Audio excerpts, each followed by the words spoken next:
साथीहरु स्वागत छ हजुरहरुलाई मेरो मिनी भ्लगमा। आज म चाहिँ मेरो करेसाबारीमा के छ त देखाउँदै छु है त। अहिले चाहिँ मकै खन्दै गरेको यो चाहिँ सेकेन्ड टाइम हो। चैतको अन्तिम महिनामा रोपेको भएर होला मकै पनि अलि ठुलठुलो नै भइसकेको छ। अस्ति नै एकचोटी खनेको थियौं, अहिले चाहिँ यो सेकेन्ड चोटी भयो। मकैको बीचमा चाहिँ सिमी लगाएको छौं। सिमी पनि कोही फुल्दै छ, अलिअलि फल पनि लाग्न लागेको छ। हो यसरी फलहरु पनि लागेको छ। यो चाहिँ हाम्रो मकै बारी हो। मकै बारीमा चाहिँ सिमी छ, मकै छ। अनि त्यसपछि यस्तो छ हाम्रो मकै बारी। हजुरहरुको मकै चाहिँ कस्तो भयो?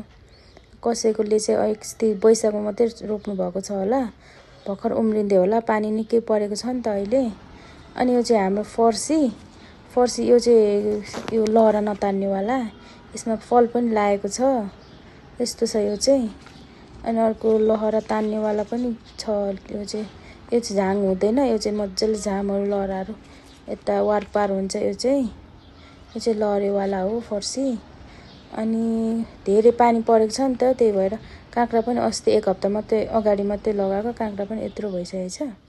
अनि यो चाहिँ हाम्रो आँपको रुख हो। यो चाहिँ पछि फल्नेवाला आँप हो। अहिले फुल्दैछ अलिअलि, अनि अलिअलि फल्छ।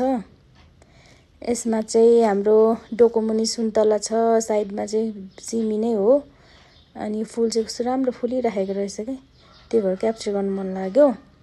अनि यो भोगटे पनि फुलेर फल लागेको छ। यसपालि अलि कम्ती फलेको छ। पहिला चाहिँ एकदम बोटै नुंगाएर फलेको थियो। अहिले चाहिँ त्यस्तो मज्जाले चाहिँ फलेको छैन, त्यही पनि फल्दै छ, फल्नु स्टार्ट हुँदैछ, फलिरहेको छ यसरी। यस्तो छ हाम्रो करेसाबारीमा चाहिँ फलफुलहरु पनि छ। अनि यो चाहिँ किमु ब्लुबेरी हो। यो पनि एकदम मज्जाले फलेको थियो, निकै फलेको थियो। हामीहरुले खायौं पनि, कोही झरेर पनि गयो। अन्त फेरि यो चाहिँ अम्बक हो। अनि यो पनि फुल्दै छ। अनि यो नासपाती पनि फल लागिसकेको छ यसरी। तर नासपाती चाहिँ खानु पाउँछ कि पाउँदैन हामीहरुले, किनकि नासपातीको बीचमा चाहिँ कागले गुँड्लाको छ। कागले दियो भने चाहिँ खानु पाइन्छ होला। अनि त्यसपछि नासपातीको छेउमा चाहिँ राम्रो गुलाबको फूलहरु फुलिरहेको छ।